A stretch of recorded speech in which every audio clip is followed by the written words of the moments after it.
security and relevance sensor, patient engagement.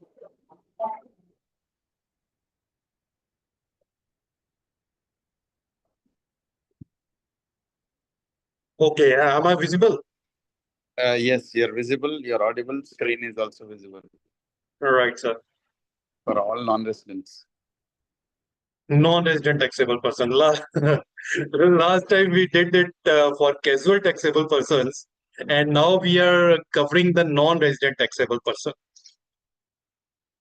I will briefly go through the legal definition of non-resident taxable person, and then we will move on to illustrations so that we can have a detailed discussion on the various aspects. Non-resident taxable person means any person who occasionally undertakes transaction involving supply of goods or services or both, whether as principal or agent or in any other capacity, but who has no fixed place of business or residence in India. This is an important point, that he should not have any fixed place of business or residence in India, and it should be occasional. The definition covers person, not taxable person or registered person. It is any person, occasionally and not regularly, no fixed place of business or residence in India, and words in the course or furtherance of business, as was there in the definition of CTP, it is missing in here in NRTP. So course or furtherance of business is not required. Even anything he is doing related to which is covered under the definition of supply would be triggering his registration as NRTP. Let's take the illustration, sir. Mr. X, citizen of France, participates in Goa International Food Fest. They import a small quantity of wine into India, sell for 5 days and leave. NRTP registration required or not? So if it is wine which is otherwise not taxable, according to me, not required. Yes, sir. Because same is my opinion. That's why I have specifically mentioned here wine. Because wine is non-GST supply and is not covered under the definition of supply. So registration is not required. What if he's selling wine, he's selling some textile goods? Or in Food Fest, he's selling some food items, say Italian pizza. Or some French item, French fries.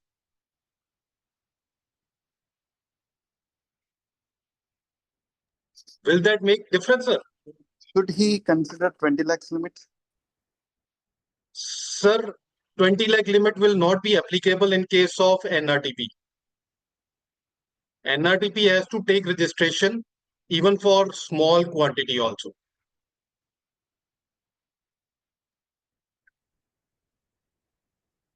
Does 24 mandate him?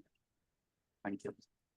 What if Mr. X participates in Indian Food Fest every 3 months? He is not coming for 5 days, but he is coming for every 3 months. Delhi, January and April in Mumbai, and Goa in August, and Bangalore in November, and he is selling French fries and not wine.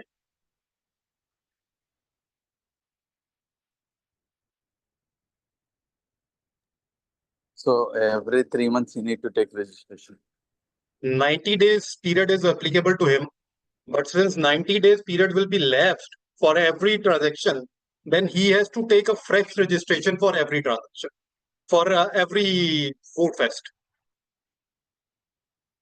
And will it make any difference in case he is having Aadhaar card in India?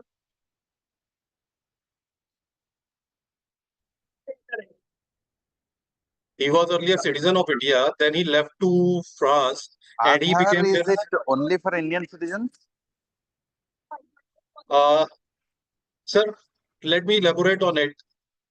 What I am taking it, that person was citizen of India way back, then he left for France, and then he became their citizen. He is still having Aadhaar card in India. In my opinion, Aadhaar card is not applicable to Indians only. Even non-residents can have Aadhaar also. Because if we apply for Aadhaar, what they want, your stay in India should be more than 180 days.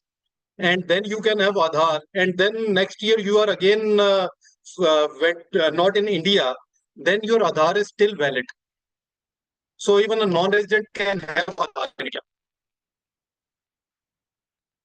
So will it make any difference if he is having Aadhaar card, but he is a citizen of France and coming India for 5 days to participate in Food Fest?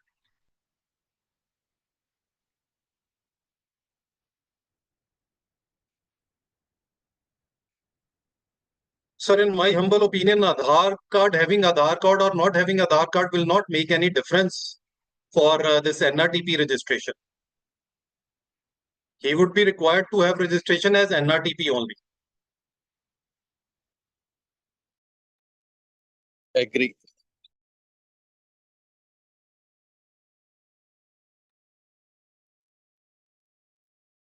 Next, what if Mr. X come to India for tourism, but he started purchasing goods from one city and selling it in another city within same state? Total volume of transaction was just 2 lakh. He has not brought anything from foreign. He has not imported anything. He has come to India for tourism. Then say he was in Jaipur and he found Jaipuri quilts there and started selling in Kota then from Jaipur. And total volume of transaction was just 2 lakh.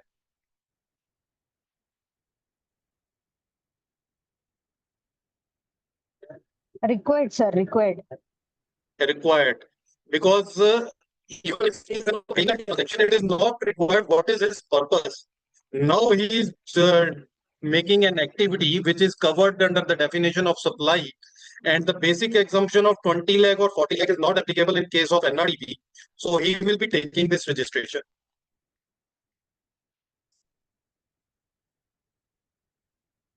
Any difference in volume of transaction as per 3 above is 50 lakh? Will he still require NRTP registration or regular registration? NRTP registration itself. Yes, ma'am. Thank you very much for that. Because volume of transaction does not make any difference here in case of NRTP.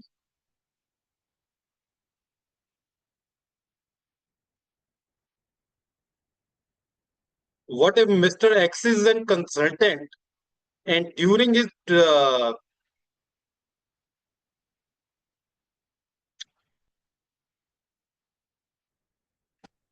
Sir, your screen is not just a visible. moment, so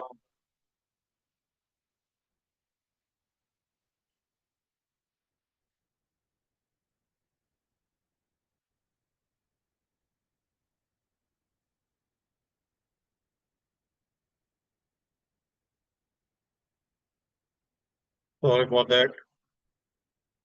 What if Mr. Screen is visible? My screen is visible or not? Yes, sir, visible, visible. visible. Yes. What if Mr. X is a consultant and during his tourism he met with some guy and gave him consultancy service and charged 2 lakh rupees? He has came to India for tourism. What would be the issue? Required, sir. Here also NRTP registration required. Yes. I don't. So the think NRTP part is very clear that basic exemption is not available. He is coming occasionally into India or for some activity. He is undertaking any activity irrespective of volume. He is required to take registration in India. And Sir, registration I is valid differ for the 90 view days. here. Sir, Nilesh, sir. Pardon? I also Uh, disagree. It's an import of service. Yeah, it would not be treated as a service provided by NRTP and taxable in India. He is not coming here to provide the service. He is here in India. He gave some consultation. It would still be import of service in my view. Sir, to some extent, I agree with you. What I was coming to, for getting into registration, I was just summarizing the things and coming to that point. For getting the registration, NRTP has to take advance registration. Now, in this case, he is a consultant and he has come for tourism and he met with some guy and gave him consultancy service. He has not taken any advance registration. And as per one view, it is just import of service. Can we discuss import of service, sir? The supply is Yes. always originating from the location of the supplier. So in this case, if you apply A, B, C, and D as per the location of supplier, it would always in any time be the location of his original residence being France. And the place of supply will be India. So it is always an interstate supply and it will always be RCM. Let me take another example, sir. It will take this RCM part and import of service more clear. And we will discussing this concept here. Mr. A, Canadian citizen, is having an ancestral commercial building in his name at Punjab. Mr. B, an Indian citizen, had approached him for taking his business on rental to be used by Mr. B for his business of ready-made garments. What is there is ancestral commercial building. He has given it on rent. Rent has agreed at 3 lakh per month. Whether Mr. A need to take NRTP registration. Now here comes the part. Let's discuss this illustration, and sir, then we will go back to that part of import of service.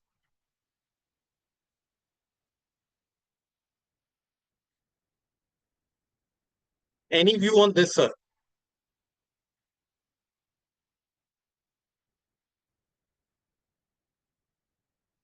Ancestral commercial building. He is having permanent establishment in India,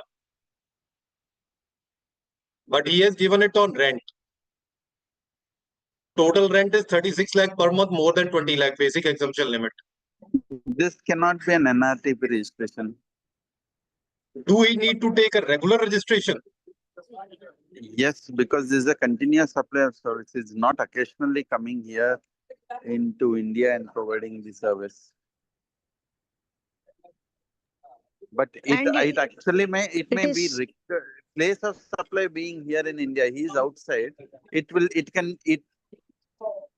the sir. Yes, commercial sir. property, it's the supply. I would feel he has to take a regular registration here in India. Isn't it covered under RCM, sir? No, place of supply is in India. Yes. Place of Therefore, it supply is in not. India. So therefore, it's not an import of service. No, it is not import of service. So regular registration only required. Okay. And what if rent is just 10,000 per month? 1,20,000. Then it would be covered under RCM. No. Even then it will be regular only. For regular registration, we have basic exemption limit of 20 lakh. No, because it is interstate. Place of supply is location of building, which is in Punjab. And recipient of service is also in Punjab.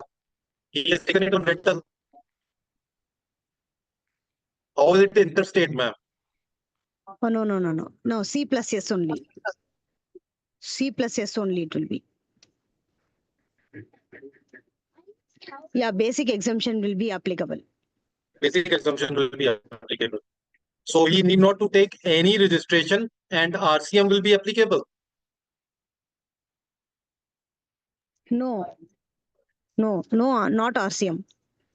Yes, RCM will be applicable, sir, because of It's a interest commercial number 5 building maybe. and we are paying rent for unregistered taxable person is there.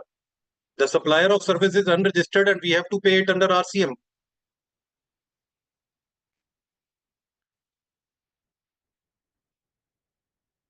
In my humble opinion, RCM will be applicable here in this case. RCM is applicable because of RCM entry under 13 and not notification 10 of IGST. It is not import of service. Yeah, 5AB No, it is and not not import of 5.3. Pardon? Entry 5AB and not 5.3. Yes, sir. And again, another issue. Any difference in case the property is a residential house and to be used by Mr. B for his residence on monthly rent of 3 lakh. Now it is not a commercial building, it is a residential building. So it's covered by exemption in notification number 12. Yes, because it is a residential dwelling or a residential house and to be used for his residence only. So he need not to take any registration. Now we are coming back. We have discussed here place of supply, and now we are coming back to our this issue. What if Mr. X is a consultant and during his tourism he met with some guy and gave him consultancy service and charged 2 lakh rupees? Mr. X is in India. He is a French citizen. Now will this be covered under import of service? I still believe it is RCM.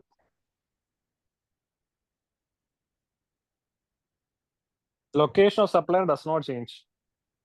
Location of supplier is in India, sir. He is in India No, right sir. now. Just because he is in India does not mean location of supplier is in India. LOS has to be defined with the definition where it will be his usual place of residence, that is France. So does that mean that NRTP provisions are applicable only for goods? No, Not necessarily, but in this not case, necessarily. it is an interstate supply. So in which case of supply of service, will it be, where import of service, not an import of service? In my Think opinion, of this machinery services. People come to do the machine repairing services and set up installation and do all those things.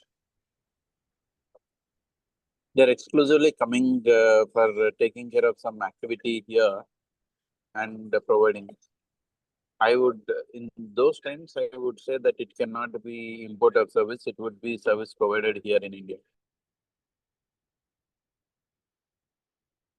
sir, in case, in my humble opinion, in case a non-resident person is specifically coming to India for providing any sort of service, then he will take advance NRTP registration and then he will provide service here.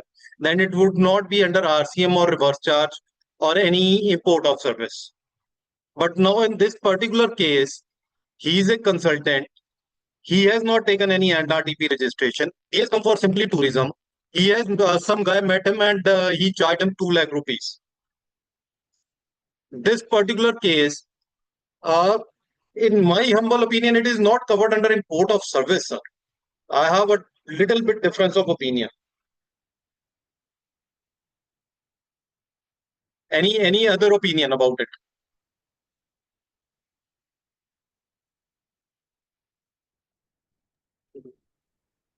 Sir, consultancy provided during a tourism activity. Yes. How would you say that it would not be import of service? What would be the Sir, location of the supplier? Sir, what I am saying is location of supplier is in India right now.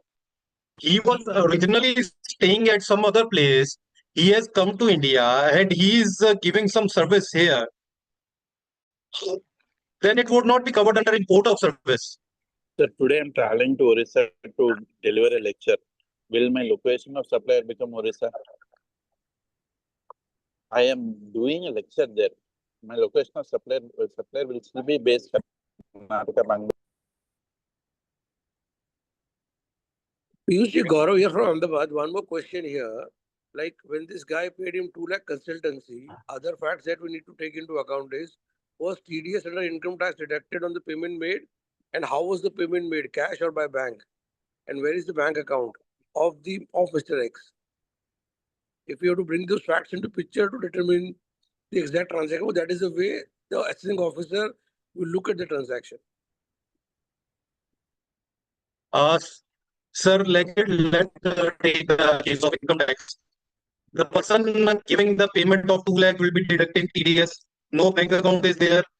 We can say that it is 1,90,000. We can take it cash instead of 2 lakh. Above 2 lakh and above, we cannot take in cash. So we can take it as a cash also. We can change the amount to 1,90,000 for our discussion purpose. And TDS would be deductible at the rate of 20% because he is not having any PAN in India. Mr. X is not having any PAN. We are considering that. But regarding yes, I agree with you, sir, that it will be place of supply will be the permanent residence place of Mr. X. So it would be covered under import of service, sir, and then it will be liable for RCM. But there won't be any remittance in foreign currency. No, ma'am, he's just taking cash in NT. So how do you prove that it was an import of service? Sir, can you check the definition of import of service once? Let's go to that definition.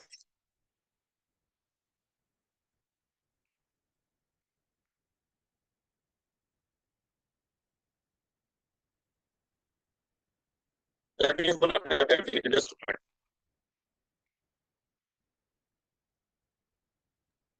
The import of service has nothing to do with payment in forex. It only says location of supplier should be about, location of recipient should be India, and place of supply should be India. Export of service has that foreign currency connection. That import doesn't have it.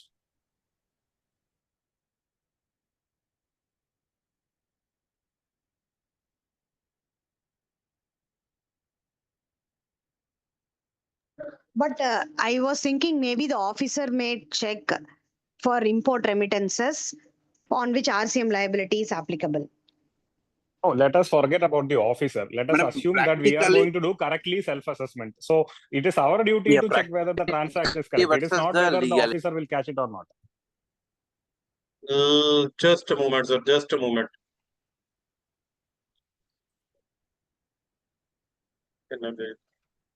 Oh, let us take another example. Forget consultancy. Let us take there is a food blogger coming from France and attending the festival to cover the festival. And since he is a famous food blogger, I am giving him advertisement charges so that he will cover my restaurant, which is very common, and that is payable in cash.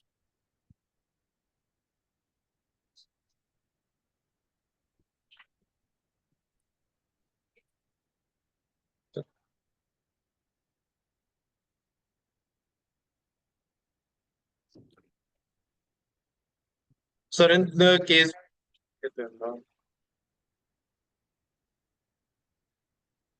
in case of your example, we assume that he has already taken NRTP registration because he is coming for that food festival, and as a business, he has already taken that NRTP registration. If he's coming specifically for that purpose, and then even if he's charging some advertisement for that NRTP registration, it would be covered under that only.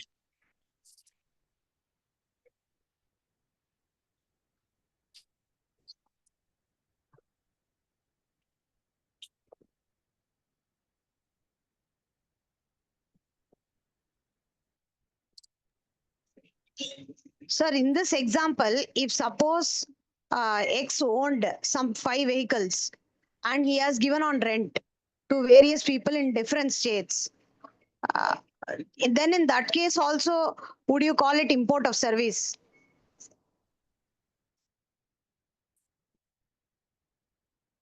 If he is having vehicles in India and providing service in India, Yeah, you he mean has to say given he it has on imported hire. those vehicles?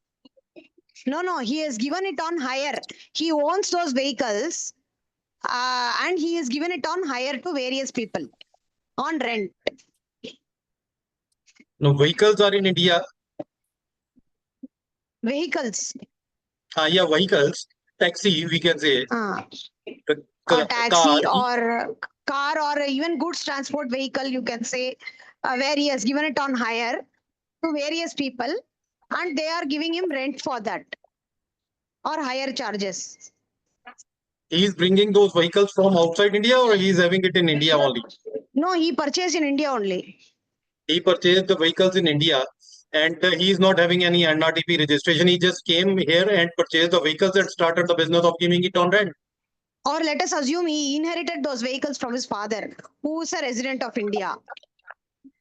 But he is a non-resident.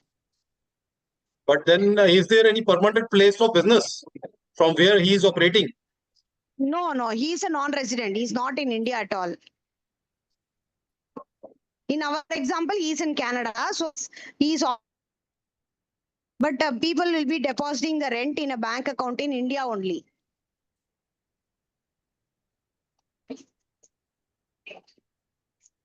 In this case, in your case, which you have said that vehicles we are having in India, ancestral property of his vehicles. In this case, it is the place of supply, the service is rented in India, and it will not be covered under entire NRTPI, in my opinion, because it is a regular business. It is not occasional business. So he will be taking regular registration here. It won't be import of service in any case.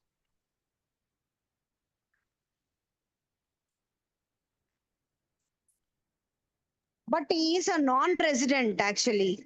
He's not even a resident in India. But then he is Why operating must he take registration? because he is having permanent business in India. He's only getting rental income.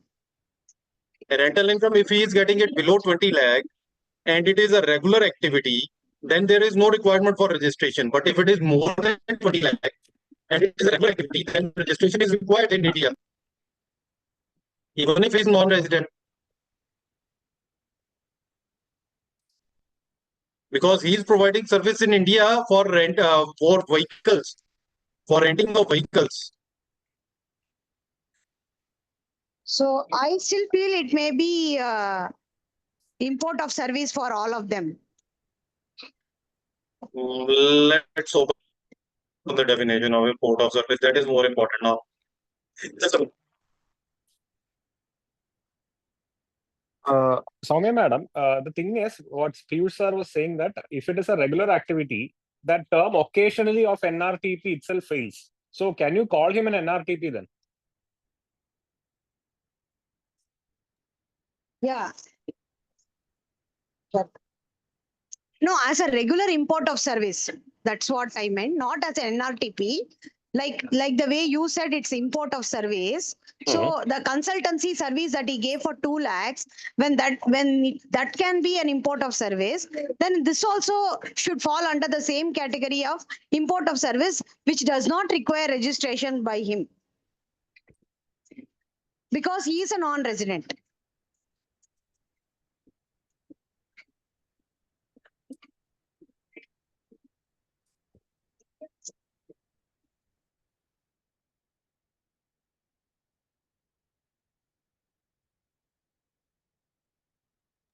Let me speak about the definition of import of service. Import of service means supply of any service where the supplier of service is located outside India, the recipient of service is located in India, and the place of supply of service is in India. Recipient supplier of service is located outside India. In our case of consultant, his now place of supplier's place will be his original place of permanent place of residence because he is not registered. Location of the supplier recipient of service is located in India and the place of supply of service is in India. So it is falling under the definition of import of service. There is no requirement of remittance in foreign currency about import of service. That's why in that definition, I agree that it will be covered under the import of service if he is a consultant. Now for the vehicle part, he is providing it as a regular activity. It is a regular business activity carrying on in India. So that would be his permanent place of business would be in India. So it won't be covered under the import of service. This is my opinion. Sir, why do you say the location of supplier is in India in the second example?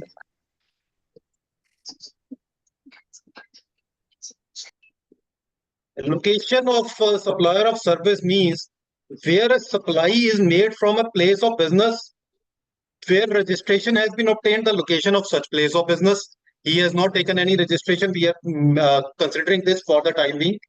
Where a supply is made from a place other than place of business for registration has been obtained, a fixed establishment elsewhere, the location of such fixed establishment. Now he is having vehicles in India. He is parking his vehicles somewhere. He is keeping those intact. Somebody would be there to look after those vehicles. everything would be there. Considering on these kind of feedback, he is having a fixed establishment in India. That's why I'm saying that it is place of location of supplier is in India in this case. Location No, of sir, supply of service in once, India. sir, once the vehicle is given to somebody, there is no need to park the vehicle or keep the vehicle in his place. So he doesn't even have any location at all. There is no parking of the vehicle because he has already given the vehicle. So only rental income is received. So there is no fixed establishment at all for him. He has already given on rent, and it is a permanent one time given on rent. It is like a taxi service that one customer is coming, another customer is going, nothing like that. It is given on rent permanently. Is it Yeah, like once that? it is, yeah, once it is given on rent, he will be continuously, it will be on rent. Then if he doesn't want, then he will have to give it to somebody else. Sir, also, if it is a recurring activity, can you call it as an occasional transaction as per the It definition is of not an NRTP? occasional transaction, sir. It is a regular transaction. So he has to require a regular registration, right? In my opinion, it should be a regular registration, but we are discussing whether it is import of service. If import of service, then recipient of service will be liable to pay under RCM, and then renderer of service will not be required to have a regular registration if the receipt is less than 20 lakh. Let us assume that he doesn't have a parking garage, but for the transfer of ownership of those goods, the corresponding law would require him to disclose an address. As per Saumyama's, even the theoretical condition, that ma'am, if you look at the registration certificate, the vehicle has to be registered at a specific address. So the vehicle would have some address of his, and even if it is 100% with the control of the hirers, the RC book will always have some address that he has to take ownership of. Yes, that is another valid point, sir. I was not, it was not in my mind about the registration of vehicle. It should have the same some time, permanent address. let us assume if it is not a car, but some other import ancestral goods that is on hire, then the problem becomes something doesn't which require registration. Agreed. In that case, like an OIDAR registration, he should have some agent who will obtain the registration in his name and do the compliances. Right, sir? Then if we say that he has to take regular registration, not being in India, then he should have some other representative who has to take the registration and do the compliances. No, why he need an agent for that purpose? He can take a regular registration, but He is not for ordinarily regular resident registration, in he is India. requiring some He is. place of business in India, which is his He's ancestral place. We are considering his ancestral place would be his place of business in India, right. and then he can work from there. Supposing there is nobody, no, let's assume that he doesn't have anybody in India. He is ordinarily residing in Canada itself. He occasionally comes very rarely. So in that case, so he has to engage some representative who will be representing on his behalf for on a regular registration. You can hire any of our consultant from our GST faculty group. Sir, one more doubt. I don't know whether I'm correct. Does our importer service also align with the corresponding tax treatment for VAT or GST in the original principal contracting state? What about whether their country also treat it as export, or would that be a factor to decide whether it is an import for us? So that is not a factor to decide. The double taxation avoidance agreement DTA will take place in that case for income tax purposes. But for GST, if it is import of service, it is covered under import of service, then RCM is there. And normally export of services or any export, even if it's treated as in other country as export, obviously export there, that would be as per their rules. And mostly exports are normally without tax. So But there if could it be is- a scenario where it could be both not an export there, but as well as an import here.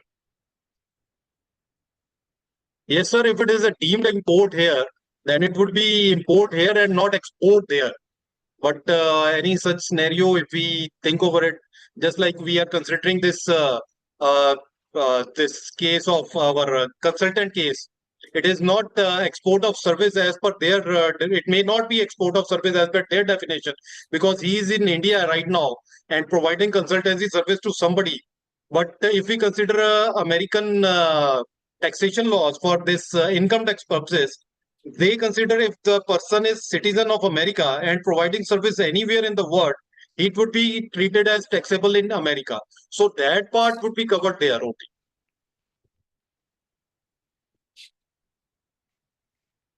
Shall we move further, Ji? Or any other discussion on this part? No, sir, continue. From the Okay. recipient's point of view, the safer side would be to consider it as import and pay RCM and take credit wherever credit is available. That would be better opinion.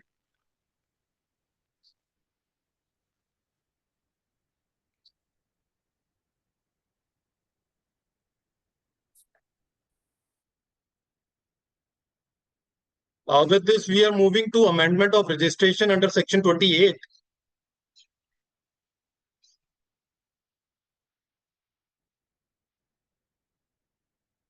I'm sharing my screen again as a problem.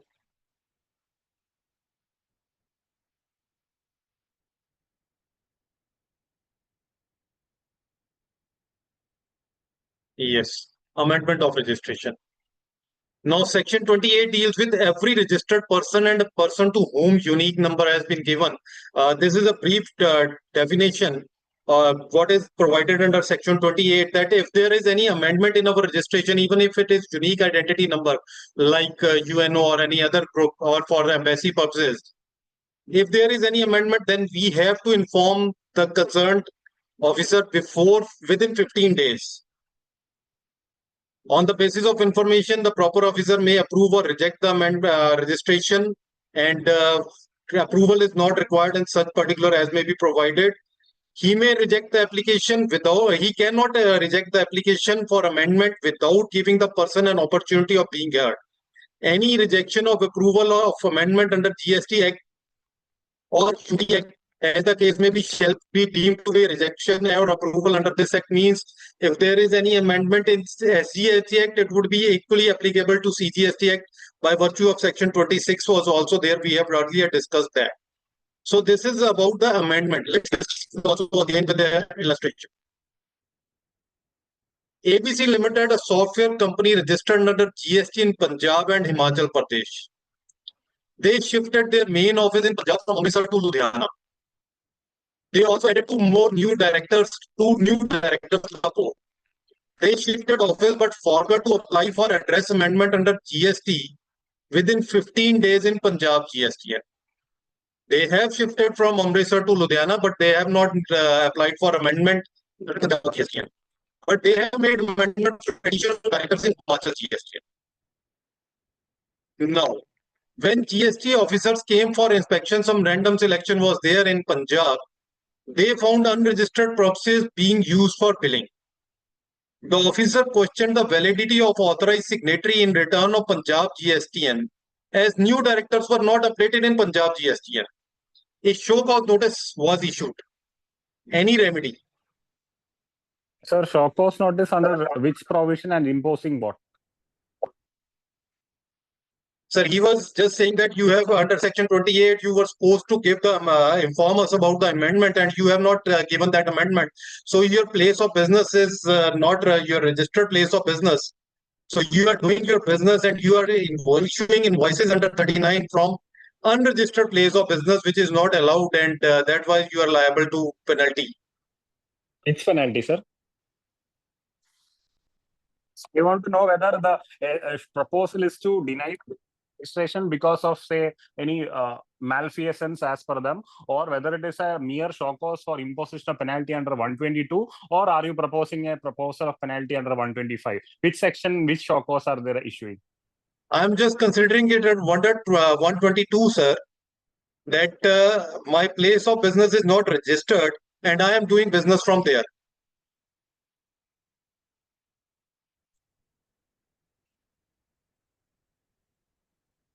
In that case, sir.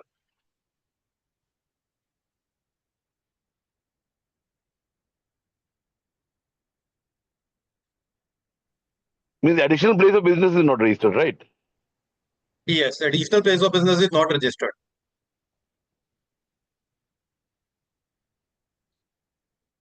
Okay, so And they have shifted their office from Amritsar to Ludhiana. So the place of business has been changed from Amritsar to Ludhiana. But their GST registration is saying it is at Amritsar, not at Acha. Ludhiana. So none of the clauses of the subclauses, 21 subclauses of 122(1) applies in this case. They can impose the Pardon? penalty under 125. The 122(1) does 122(1) subsection 1 has 21 subclauses, right? None of the offences there specifically addresses this issue. So 122(1) will fail. So if it is a 122(1), we can simply say it doesn't apply here. So if it is a 125, then it is covered under 126(1) because it is a technical breach which is correctable, and that will be specifically covered by 126(1), and there won't be a penalty. Sir, 125, 126(1) would be saying it is a technical breach. Sir, Because how is it it is a technical? curable. The definition is there. They're saying that anything that can be rectifiable can be treated as a curable or technical breach, and that explanation here fits because it is only an addition to that address that requires to be done. It is not doesn't have a- additional place of business, sir. It is main place of business, sir. Main No, office even- in Punjab from Amritsar to Ludhiana. Even then, that can be added in the REG 01 subsequently by an amendment, and REG 6 by an amendment. So X126(1) will apply since it is something that is curable. It is not something that can never be corrected. No, sir, can be corrected. I agree with that. It can be corrected. He can anytime he can make the amendment in his registration.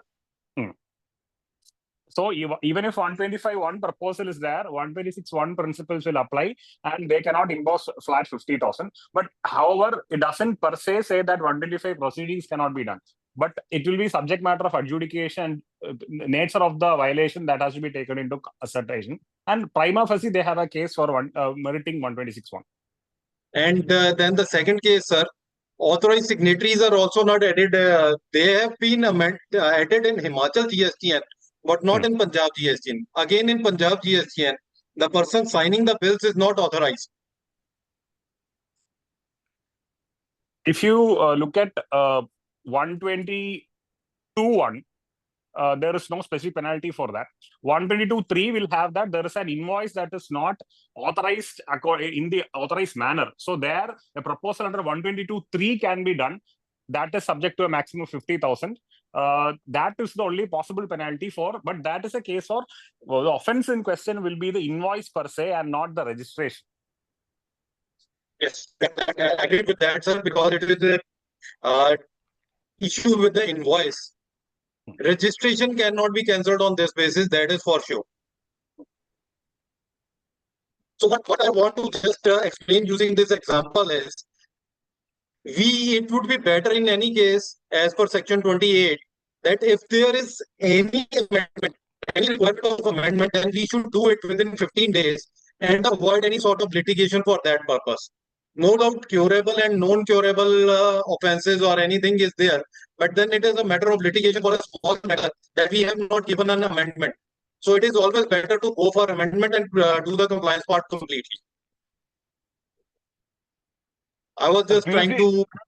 Yes, sir. Here did they raise the question of ITC here? If you have received ITC in the Ludhiana address, did they raise any question on that?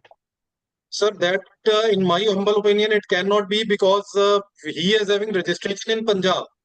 He is having registration in Punjab. There is not issue with registration in Punjab. But He has shifted his 16(2)(b) is the question, whether you have received actual goods here or not. Yes. Well, that is the Yes. challenge that we are facing in these situations. In these situations, the actual challenge we are facing is ITC. They are rejecting the ITC, saying that Because they are this saying- place is not addressed. Yeah. because it is not a registered place of business, and you are getting not at your registered place of business. You are not getting supplies. Right. That would be literally an issue. In my opinion, that would be a big issue, sir. ITC would be problematic, right, sir? So that is the main challenge. So there we are giving the proof of all those rent agreements, and then that we are already paying the rent and all those things we are giving as a substantive And proof again, to using establish. the 126(1) curable Yes, offense. yes. And sir, one more thing, if it is Yes, curable, sir. if it is curable, can we amend it retrospectively beyond 15 days? Portal allows us. I don't think No, so. sir. As per circle was there, where they have clarified it that if you are making an amendment, it would be effective from the date of application and not earlier period. That is a point. Na? So it's not curable for the preceding period. That's my point. No. That curable thing is gone. Okay. So no, he is registered in Amritsar. Has issued the invoices from Ludhiana. So during the preceding period, it is even not curable. So challenge will be there. Yes, sir. But Challenge does is the definitely. but does the law not allow it? I think from the past date. If you look at the section, does it have a restriction that it will be from the date of amendment only, filing amendment? Yes, sir. They have Commissioner has the power to grant retrospective amendments, sir. Effect. Sir, Yeah. that is Can you look the- at the can you look at the section in the rule? Yeah. Basically, it's given in the rules, sir. Rules has the power It is- to commissioner to do the retrospective amendment. It is given under rules, sir, that they can make retrospective your prior period amendment also. But with the special Yes. provision for the date of application only. Okay. But there, I think there is no rule or no form through which we can apply for that. Main thing is The how to rule is apply. definitely there. Rule is definitely there. Then I think it has to be filed manually before commissioner. Because there is no specific form in my knowledge. But then we can make a manual application to commissioner for that provide us then approval. If he agrees, then it would be from the back period also. Sir, in case I think the topic is registration, so there is out of context. There is one query that if a registration is being applied, whose authorized signatory is outside the state, and their biometrics have been asked to do, then that authorized signatory has to come to the state, or that biometrics No. can be done in No, sir. state also. Now it can be done in the home state, no?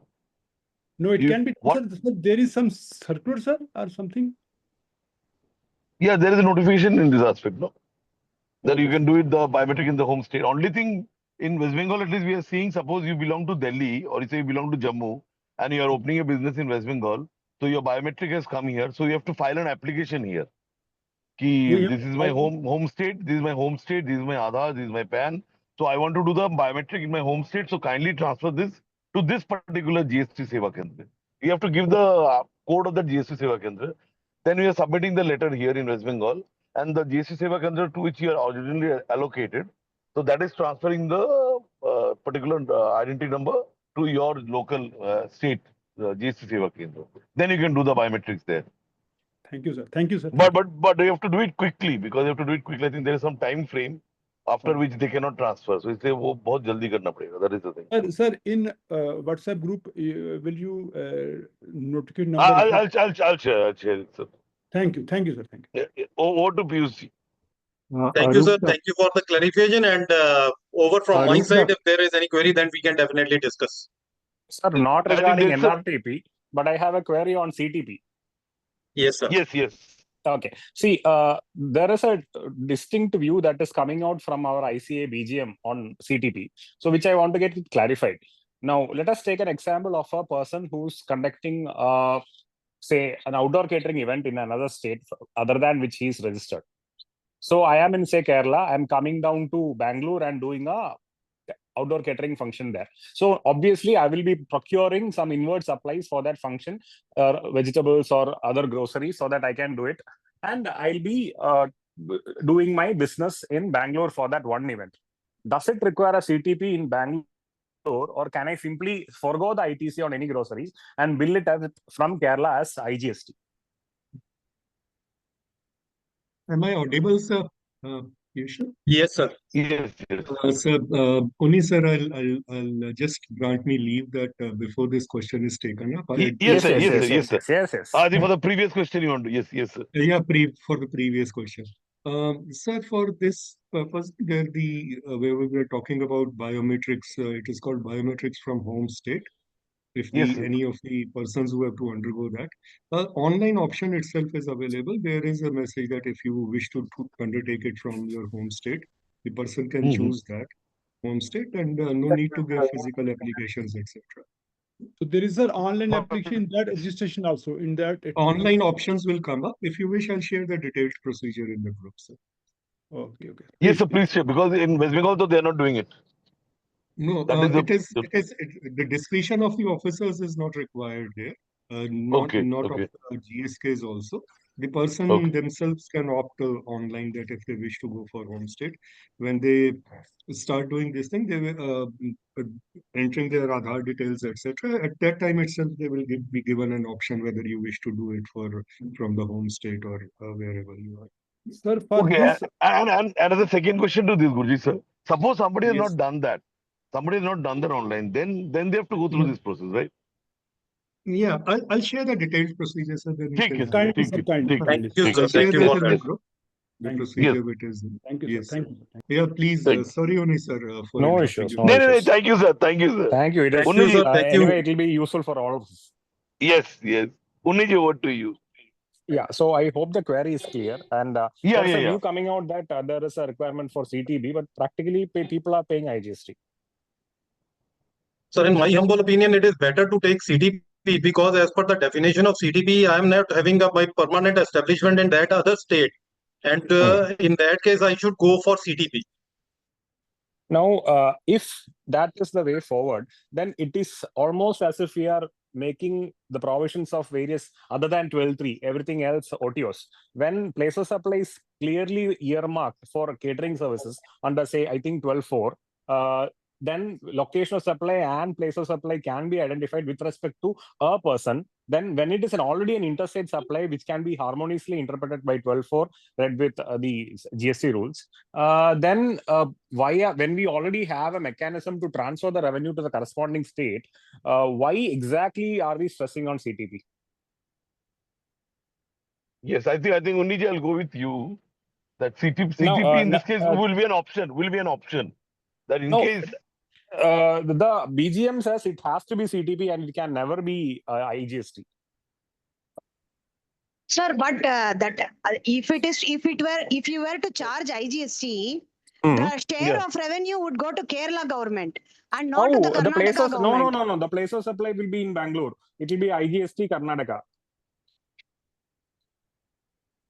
IGST Karnataka. Yeah. Yes. That will No, go. it is Tax will based flow on to the Karnataka. registration itself, right? It is based on the registration. No, it is placed on IGST and the place of supply, not the Place of registration. supply. Yes. Yeah, I agree. The tax will flow to Karnataka. So in that case, there is no problem with the revenue. And in my view, it's an option. No, so that means, are we having provisions for CTP as always options? So registration should not be something that has to be interpreted as optional. It has to be either a regular or CTP. There cannot be something that is an option to both. I think CTP is given as an option wherein you want to take the benefit of input tax credit, mostly. Okay. Or Yes, maybe you're CTP going for a test, or you're going for a test market. Maybe you're going for a test market, right? Recently, we had a matter wherein a person had come to Kolkata. She did a test marketing of her business. And after she saw that, okay, it's successful, now she's taking a regular registration. So those could be the situations. But in your situation, I don't think it should be made compulsory that, yes, just because I'm doing one catering outside my home state, I should go ahead and take a CTP there. Now, let us say, Piyush, yeah. No. I will just complicate the matter a bit further. Let us say it was a very big function and this got wind of the officer, and officer does a 63 in Karnataka. Right, which is happening with the works contractors. Exactly. I was pivoting to works contract. Yeah. Okay. Yeah, so that is the issue. Sir, all the work contract matters are being covered under 63 for that we are facing the similar issue. And that's why I'm always guiding my client, and I'm always of this opinion that we should go for CTP, because we should not be litigative in all parts. And again, I will coming to the definition of casual taxable person. Casual taxable person means a person who occasionally undertakes transaction involving supply of goods or services, or both, in the course or furtherance of business, whether as principal agent or in any other capacity, in a state or union territory where he has no fixed place of business. That's why, in my humble opinion, we should go for CTP, sir. Even if it is covered under IGST. If I am just sending goods from here, my state in Punjab to say Karnataka, that is covered under IGST. I am sending my goods. No problem with that.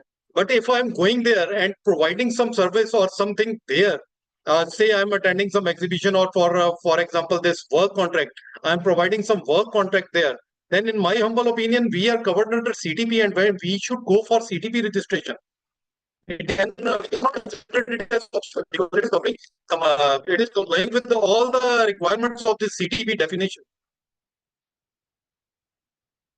This is my humble opinion, sir. My humble opinion is that we should cover this. We will be covered under the definition of CTP, and we should go for CTP registration.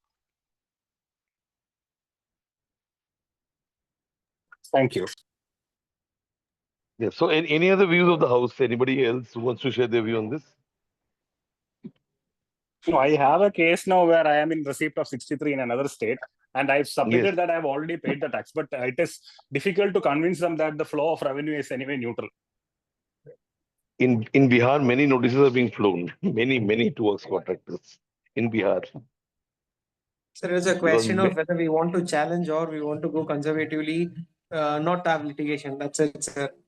So conservatively, better to have CTP. That's okay. See, CTP, there is a problem. I've tried CTP back in 2018. I don't know whether the issue still persists. Let us assume that I've estimated some tax liability and put up The the advance amount. tax. Yeah, advance Yes. tax. And after 6 months, I don't think that the number gets auto-cancelled and there is any provision that will allow me to apply for a refund.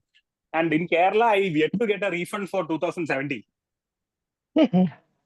No, but now Uh, refunds are being processed quite fast. At least in West Bengal, we are getting the refunds No. first. No, fast, is there fast. an option? I think Sir, I think I'll ask the question to Gurjit sir. Sir, is there any technical default in the system that prevents CTP from applying the refund after the expiry of the period and their number gets cancelled?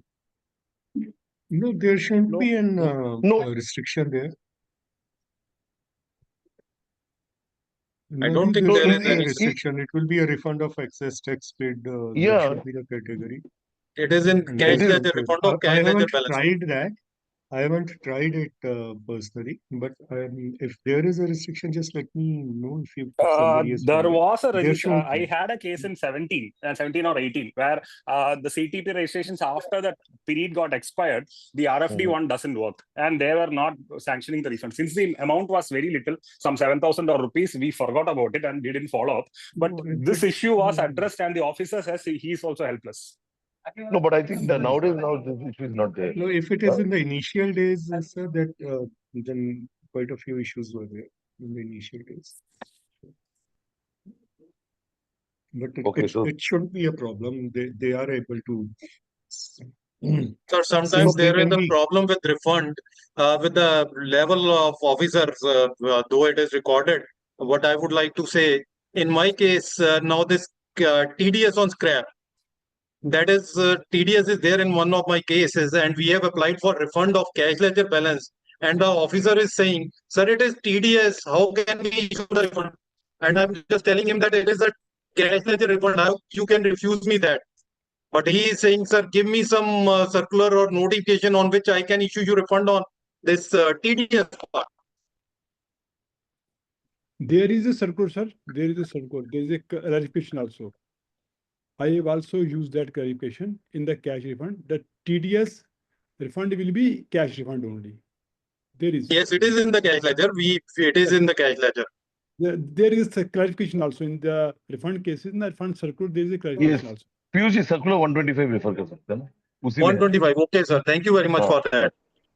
So with this we come to the closing of today's SMS and it's already 10:02. So we have the privilege of hearing to meet Piyush ji from Pagwara today. So thank you so much, Piyush ji. It was really wonderful. Thanks to Unni ji for coordinating the session. And thanks to everyone. I think when everyone joins in and shares their view, we all are getting value added. So let's keep meeting on the SMS every Saturday. So Unni ji, final words before we leave. Over to you, Unni ji.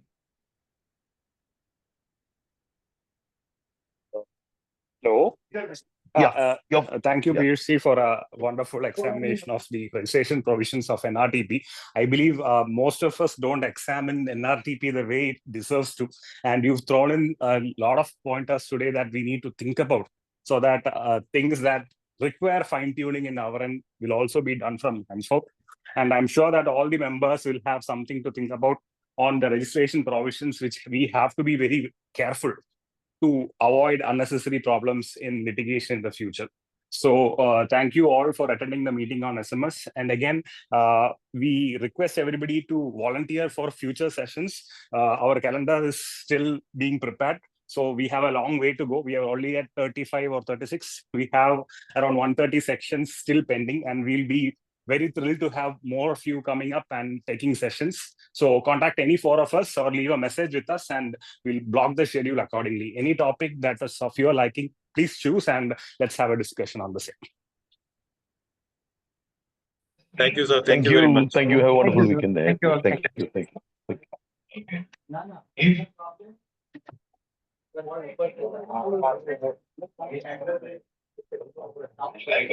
Piyush ji आपको and meeting करना पड़ेगा and meeting I'm just doing, sir.